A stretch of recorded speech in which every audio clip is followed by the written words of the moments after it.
Hi everyone, I am Yvette Larsson from AHA Accelerating Education, and we love reading. So today I'm going to share the books that shaped my mindset this year and the previous year, we can say during the pandemic years. And I will also give you a little bit of a background how I'm choosing my books and what it is that we're doing with AHA.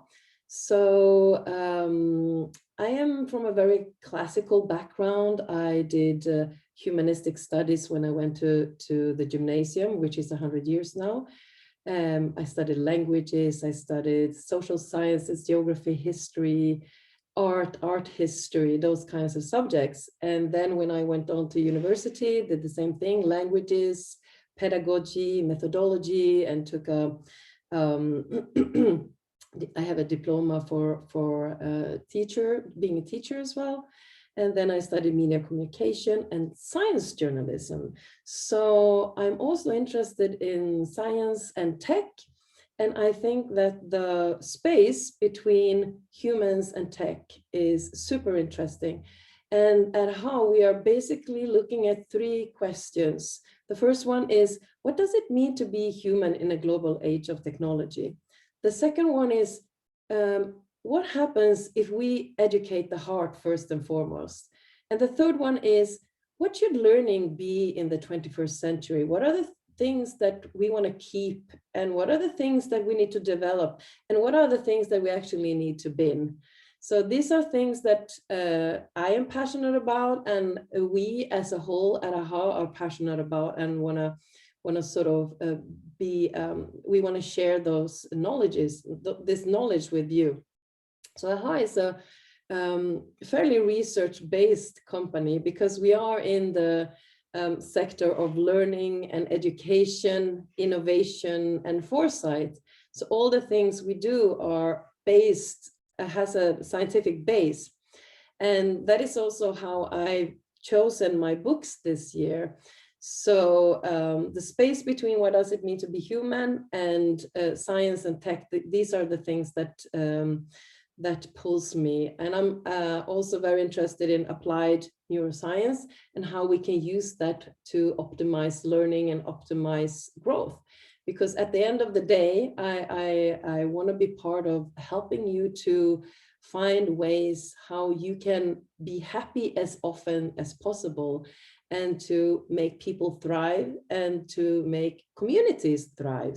So when we find the things that makes us happy, that is also when we can inspire others to find their yearnings, their passions, and so forth. So I'm basically working as an IB teacher, and I didn't come to teaching because I dreamt about being a teacher.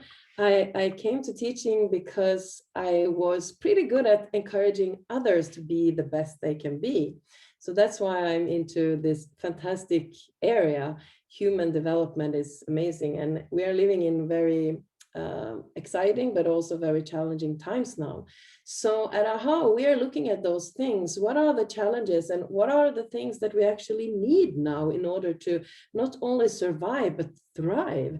So we have developed a few things for young people. We have developed a hackathon for youth. The future of education is now, where we give young people the chance to voice what they think, because as adults, we talk so much, but we believe that young people should be in those, in this discourse as well, and at the summits and education summits, but yeah, so that is our mission. Then we have also created a holistic well-being program for young people and educators. We call it AHA Wellbeing. And in the scope of AHA Wellbeing, we have two programs, Move and Learn for students, which is based on students having physical activity every day. And it's also based on social emotional learning, positive psychology, growth mindset. And then we combine that to teachers. So they have the athlete's mindset, where we work with applied neuroscience, learning about neurotransmitter and the role in designing good and healthy and sustainable learning situations, and also creating a common vocabulary to to teachers, because I am also teachers, and it's been very challenging throughout the pandemic. In Sweden, we have been teaching all the time, the primary teachers, and that came with another set of challenges. And the whole education sector is changing. So we are in that space, giving teachers tools to be able to thrive and work on those resilience skills during the times we live in. And this has also led us to create the newest thing that we have, and that is the future mindset. The future mindset has 5 modules. The first one is cognitive competences and skills. The second one is social emotional. The third one is physical. The fourth one is environmental. And the fifth one is digital. And under each module, there are, of course, subcategories. So we are now taking that program into the world. And that is also how we have worked with research this year. We have plowed the area of innovation within learning and education and human development. So it's super exciting and challenging. And I just want to share with you some of the books that I read this year. I'm an avid reader. I was always an avid reader. I read books, articles, I listen to podcasts, I listen to books on Blinkist. I'm a really, truly lifelong learner. And most of all, I'm curious about finding ways that that can help us humans to be as happy as possible and collaborate with each other, being creative, solving things together. So my approach is very positive. And so I wanted to start with a few books that goes into focus and into the cognitive skills, because we are living in a society that are sometimes stealing our attention and stealing our time. So we are very interested in focus work and flow and those kinds of things. And of course, the book Flow is there. And I assume that many of you have read it. If you haven't read it, please do. This is like a classic. This book is basically, when I read it, I thought that he is actually talking about some things that is actually quite self-evident. It's like when you get observed by things, that is the time when you learn the most. And so when are the times that you can be completely immersed in your things? That is when we have the flow. So that is a book that I highly recommend. And I'm not going to do any deep analysis. This is more about quantity. Well, quality is when you actually read the book. And so Deep Work, Carl Newport. That is also a book. I read it in Swedish, but I always like it when I can read it in the original language. This is also a book that helps us to prioritize what we are actually doing, and also looking at things like what are the best times of the days to do certain work. So Deep Work, if you're interested in focus work, that book was the book that opened up the AHA procedures, how we work, because we are also teachers and we are also parents. So looking at time management, that is a really, really good book to start with. I am also that book also connect with, wow, I have so many books here. That book really connects well to Daniel H. Pink's book, When. And my biggest takeaway here was when he was talking about morning larks and evening owls, and when he pointed out that the time of the day when both morning people and evening people work the least, or work the worst, I would say, is 3 o'clock in the afternoon. So don't put any meetings at 3 o'clock in the afternoon. So this is a book that speaks about perfect timing. And of course, life is not like a series of perfect timings, but when you have read the book, you can at least have some insights on how to navigate the day. And that is one that I recommend highly. And connecting back, because we are all in the cognitive skills and competences here, is the book Subtract. And it says, let me see if I can see it. It says, the untapped science of less. Less is more. That is like a cliche now. So Subtract goes in the lines of less is more, goes in the lines of simple living, goes in the lines of how to prioritize. And I really like the way that the author Lily Klotz, I don't know if I pronounce it right, correctly. I like the way he writes. I like a good storyteller. So I like books that has case studies. So that is also the art of storytelling, so we remember better. Okay, then we have, that taps into, of course, simple living. I was talking about that. I found simple living interesting. I think it's 10 years ago that I started to be interested and started to do a lot of research about that. I read this one in Swedish, a Japanese author, Shunmoi Masuno. Simple Living, a short little book with loads of little tips and ideas, very concrete, very practical. Love it. And this one, of course, Thinking Slowly, Thinking Fast. I think it's called in English, Daniel Kahneman. And this is also putting out there the way we think. Like there are so many ways of thinking, like our thinking skills. We have analytical thinking skills, critical thinking skills, creativity thinking skills. So in our Western world, we are so on a straight line in our thinking. We are so much about performance and less about enjoying the moment and staying in the moment and do things just because we like them. So I think that knowing a little bit about how we think is very useful as well. Another book that I read for a book club that I started, but I didn't continue because I didn't have time. I realized that I love the idea of book clubs, but I don't have time to prioritize them. So I just read myself. The Culture Code, The Secrets of Highly Successful Groups. And this was the one that I really had high on my reading list this year. And I like the applied neuroscience aspect of it, because there we have the importance of safety in a group, the importance of team members feeling that the ceiling is high, that we can try things and that we are seen. And one of the most important things here when it comes to safety is the knowledge of, for every human interaction that you have with everyone you meet, you scan super quickly. Is this a safe place to be? Is this person somebody that I will be good with? And you do this in a split second.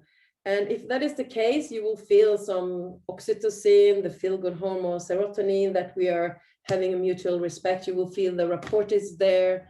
And if that is happening, then so many good things are coming out of it. Communication skills, collaboration skills, higher creativity.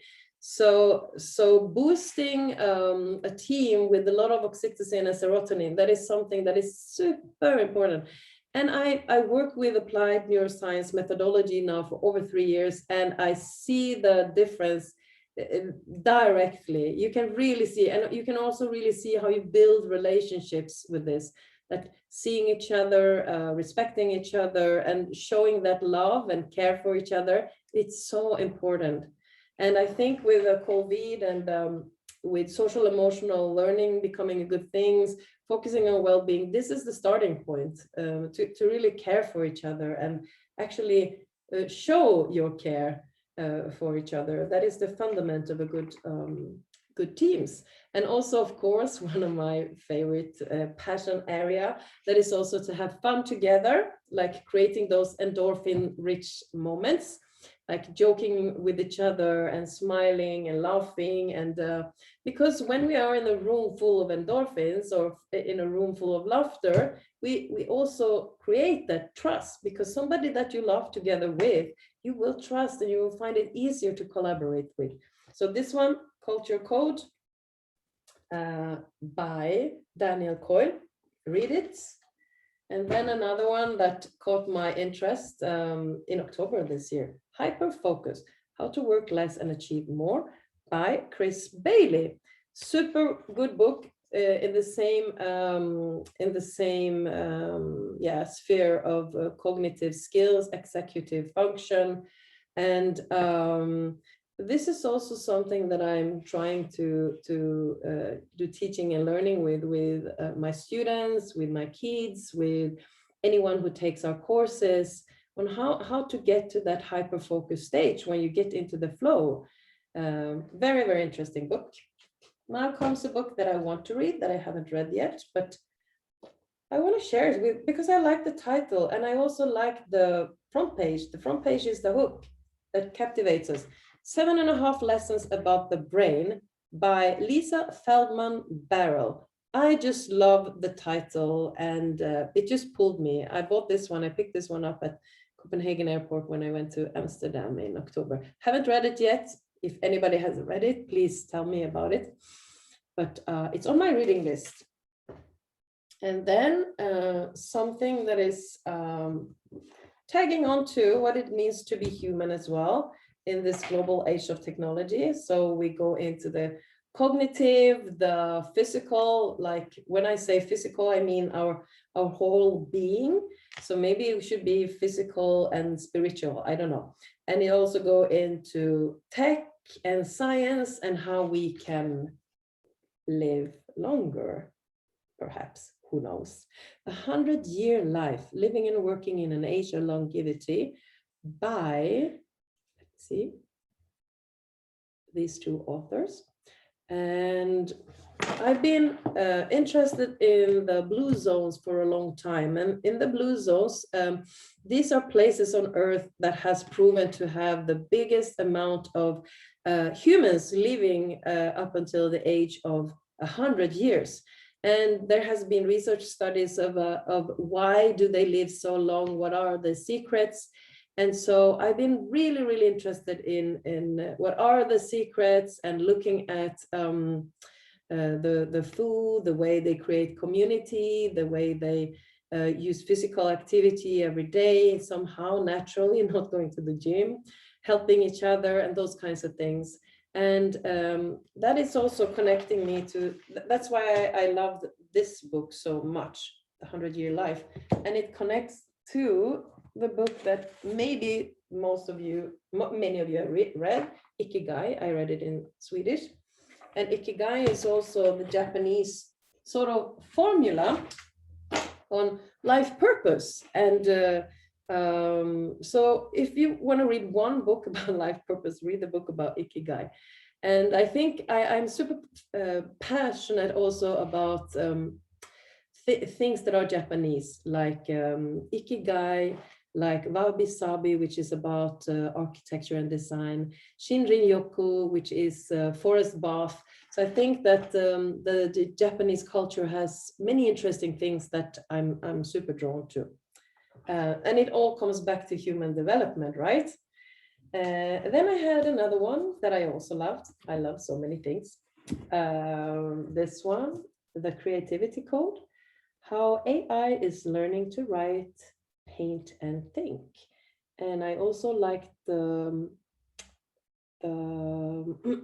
front page, The Human and AI. So this is really a book that's coming down my alley of looking at what does it mean to be human in a global age of technology, and looking at things like, because we are looking also at what are those things that will stay human, that robots or AI can't reproduce.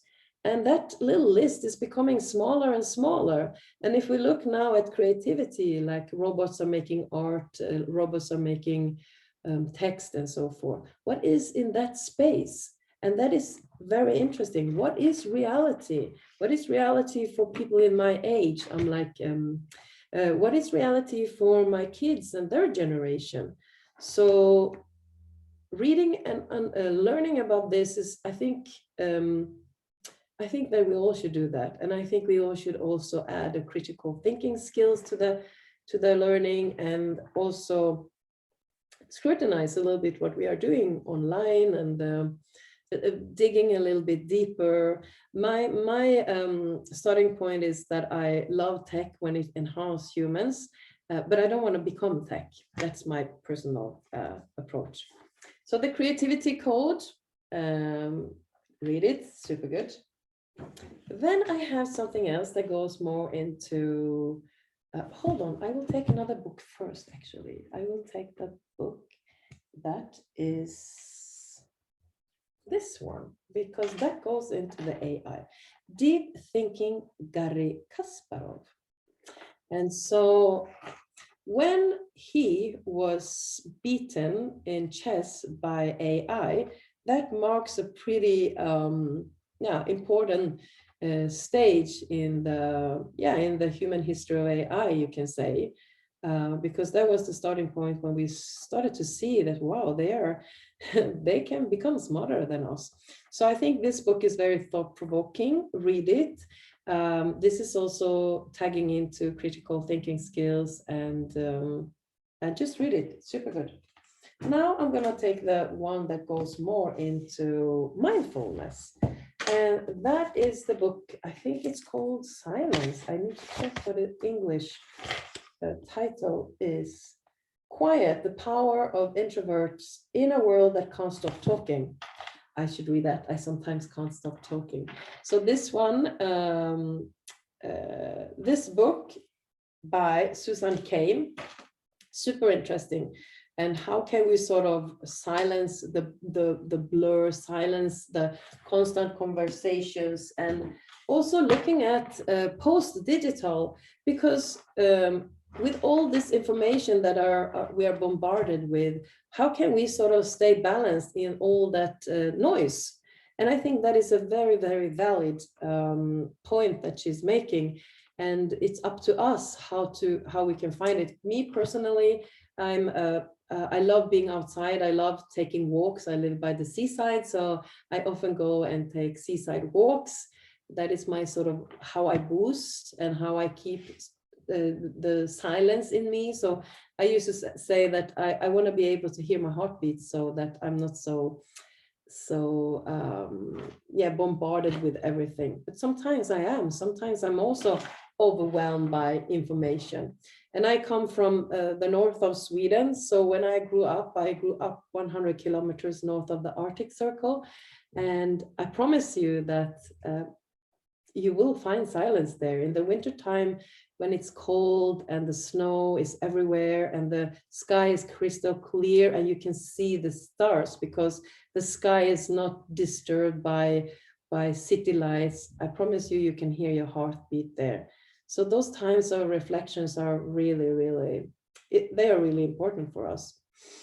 Okay, and that goes into, let me see, that goes into, this is more like coming into health and looking at this one, Matthew Walker, Why We Sleep.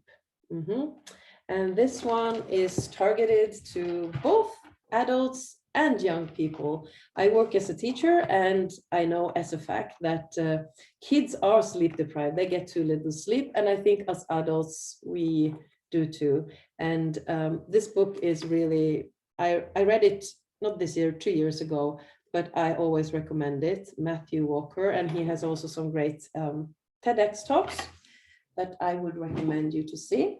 Now, which book shall I take? I will choose to,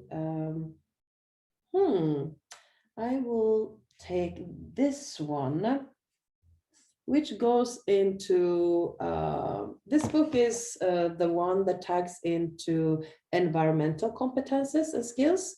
And this is the, let me see what the English version is called. Hold on.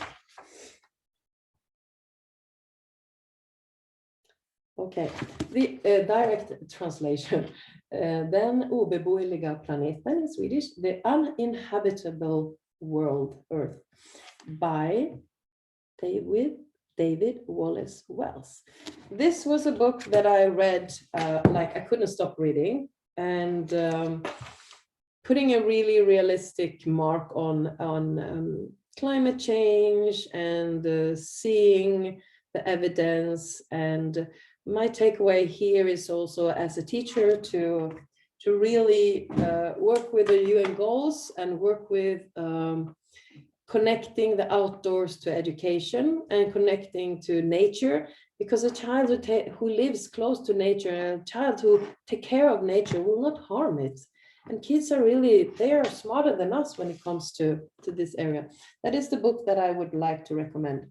Then I'm jumping into another book by Marcos de Satoy, Symmetry, A Journey into the Patterns of Nature. And I'm not a math teacher by choice. I became a math teacher like 5 years ago. When I had to teach math, I was so scared. I thought I couldn't do it, but here I am, I'm doing it.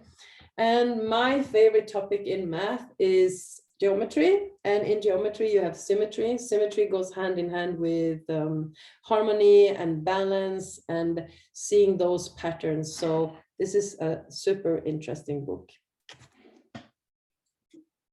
All right, let's see. Then I have 4 books that I want to read that I haven't read yet. That all goes into human and tech. And the first one is, I love the title of this one. I wished I had written this book. The Code of the Extraordinary Mind. Don't you just love that title? By Vishen Lakhiani. So this is Christmas reading, I think. And then we have a book about Netflix. I want to read that one. No Rules, Netflix and the Culture of Reinvention. And this is a bestseller. I assume that many of you have heard about it. I want to read it. And thinking about tech, thinking about how different companies work, like Netflix. Do they produce films? Yeah, they started to do that now. Before they were a provider of films. Uber, do they own cars? Yeah, maybe it's some places, but they were just providing a system. So all those kinds of new disruptive areas, they interest me a lot. And then this one, I bought it in the summertime. I haven't read it yet. I glanced through it. Connectography, Mapping the Future of Global Civilization. Parag Khanna. If you don't follow him on LinkedIn, please do. He has a lot of fantastic content on human development and migration and what we will see in the space of climate change. That one looks super interesting. Hope you're not tired of listening to my book review or book recommendations here. Another book that I haven't read that I also going to read this Christmas is this one, Viktor Frankl, Man's Search for Meaning. I think it's very much applied for the time we live in, or for all the times. I do think that humans have always pondered about things like what is our place in the universe and how do we move along. And then let's see, I have another book that I think is absolutely fantastic, Tero Moli's Life is a Sandcastle, a Finnish guy who have traveled the world, and he lives now in Mexico, and he was just at TEDx, and he had a talk about life is a sandcastle, how we really humans could really gain from living more in the moment, enjoying the moment, and what are the things that makes us happy, and asking those provocational questions like, if you had 50 years, what would you do with them? If you have 1 year, what would you do with that? If you had 1 day, what would you do with that? And going really down deep to what is important for us, and just I love it. And congratulations, Tero, for writing that book. Then I have a few other books now. I'm getting closer to my favorite book of the year. I said I didn't read so many fiction books this year, but this one is one of the ones I read. The Year of Magical Thinking by Joan Didion. I don't know if I pronounce it correctly, but this book, I was just drawn to it by the title. It says at the back of the page, back of the book, life changes fast, life changes in the instant. You sit down to dinner and life as you know it, it ends. Just read it. And then I think I have a favorite author of the year. I said I didn't read so many fiction books. I did read some. You can see some of them in the back here. But the one that stood out, really stood out, is this guy, Matt Haig, The Midnight Library and The Humans. So he is really a master of weaving in a story packed with provocations for us. What does it mean to be human in this age of technology, in this age of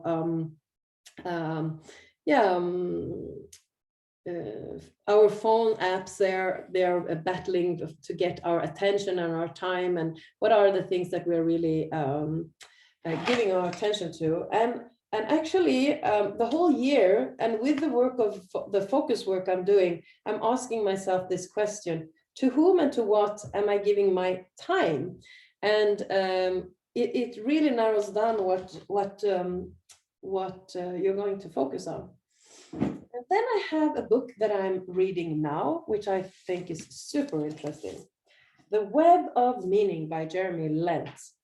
And it says in the back of the page, back of the book, it says, the web of meaning is both a profound personal meditation on human existence and, as its title implies, a tour de force weaving together of historic and contemporary, worldwide, secular and spiritual thought on the deepest question of all: why are we here?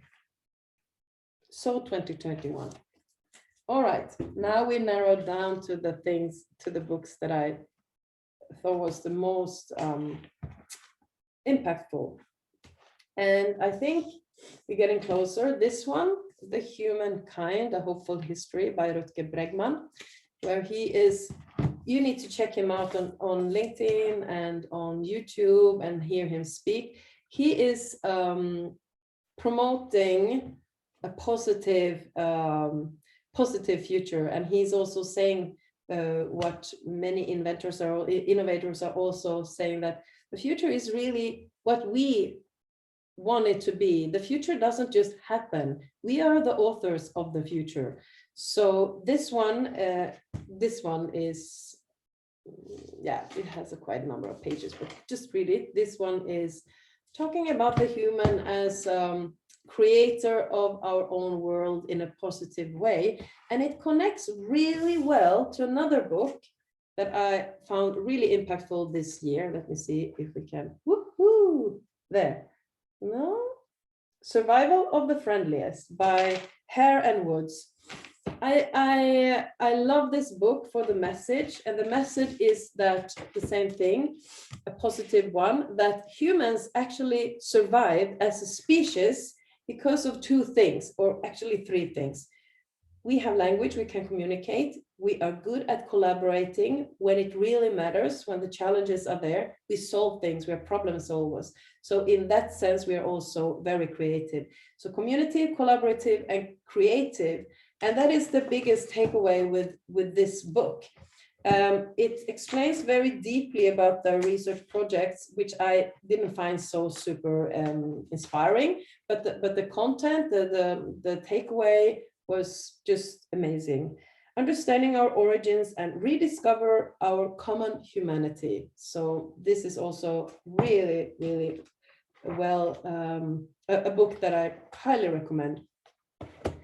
Okay, I'm not going to say which one is the book of the year. I just want to also share other stuff that I read. I also read because I like to see what the trends and tendencies are in life, and I also in society as a whole, and I also am very deep into culture, art, design, architecture, anything that is human expression. And I was super happy to read Vogue, the Scandinavian Vogue this year. packed with interesting articles about the times we live in. And I also pick up, when I'm in Holland, my kids are half Dutch, so when I'm in Holland, I always try to pick up magazines that I like, and this one is Flow, because when there is something that I'm interested in, I will want to know what they say. So this is a little bit like how I do it when I pick up a magazine, translating words and learning more. And so I would probably sound like the Flow magazine when I start to speak Dutch. And another one, I also, I love interior design and how we live and what is the sense of a home. And so I'm crazy about Scandinavian design. I pick up Danish interior design magazines, I read them, and to see also about food and wine. Food and wine. And so these are also a few things that I read. When we talk about food, I'm crazy about superfood. And this is a book called Food Pharmacy, which I also like, two Swedish authors. So this one is in Swedish, but there are loads of those types of books out there in English as well. Another one made by two really good Swedish chefs, Happy Food, how everything is connected in our body and the role of food and how it plays a part. And the takeaway there was to eat a lot of color because it boosts our inner, our inner health. And also, what I also do when I feel that I'm out of balance, this is my little Bible, the Chakra Energy Plan. So it goes to all those chakra in the bodies, and then I do meditations and I do journaling. It's not all the time. It's during times when I feel unbalanced, then I go in and I do those things. And also, when reading all those books, I also take notes, and these are my notebooks from this year. What does it say? Best ideas ever, who knows? So here are my 4 notebooks that when I do research. So these were a few of them. Now I want to share with you the book that is the book of the year for me, and that is Fillability by Imran Rashid and Rikke Østegård. And they are based in Denmark. On the front page it says, how we lost touch with life and how to get it back. And it says in the back of the book, do you feel alive? In the book Fillability, the sequel to the critical acclaimed bestseller Offline, specialist Dr. Imran Rashid, in collaboration with sociologist Rikke Østegård, once again takes stock of the consequences that the digitized and accelerating society has for people. So they are looking into, it's also applied neuroscience actually, they are looking into the way that we are so crazy about measuring everything, assessing everything in society because data is becoming gold. It's really, really thought-provoking. And they are also explaining in a really good way the difference between this human bias about our rational old brain and the more emotional, opposite. The rational, more younger brain with our executive function, and the more older brain, part of the brain where we have intuition, feelings, emotions, and how we are so swept away with rational thinking that we forget to look at the stars and we forget to listen to our heart. So this is a book that I will tell you more in a short while because I'm still reading it. But the start of the book has been thought-provoking, and also I am a teacher, so sometimes I feel like we are assessing in infinity. Like, are we really doing the things that means the most? And that is a question that we can ask in many areas. Like, I go to the post office, when I have picked up my package, I get an instant message on my app. Did you enjoy the experience of picking up your package? And of course, I understand that companies, they want to get better by designing a consumer journey that is really, really smooth and all that. But maybe not everything in life is smooth. And sometimes when it's not smooth, there is some sort of chemistry there. So this book is really thought-provoking. Read it if you are also curious about the human brain, the human bias, about the rational thinking and the emotional thinking. I'm sometimes also connecting it to LinkedIn because many people on LinkedIn say, oh, this is so Facebook, and why do you post this? It's a professional area. But please remember that behind that rational sort of surface, there is a human being behind, and a human being who is very highly driven by emotion. Think about all the decisions that you take. We want to think that that should not be in professional settings. They are highly, highly, highly usable in professional settings. Imagine if you're talking to somebody new, you want to create a report, and with the report, that is the oxytocin mix, serotonin, endorphins. When you have that, you can work together and do some crazy and good things together. So that was a completely unrehearsed, no manuscript session about books. Books is a passion of mine, and I hope that you got some inspiration for some Christmas reading. And please, please, please add your best books in the comments as well, so we can get inspired by each other. Okay. Take care. Enjoy your reading. I dream about the book vacation at some point soon, but yeah. Merry Christmas and have a sparkling 2022.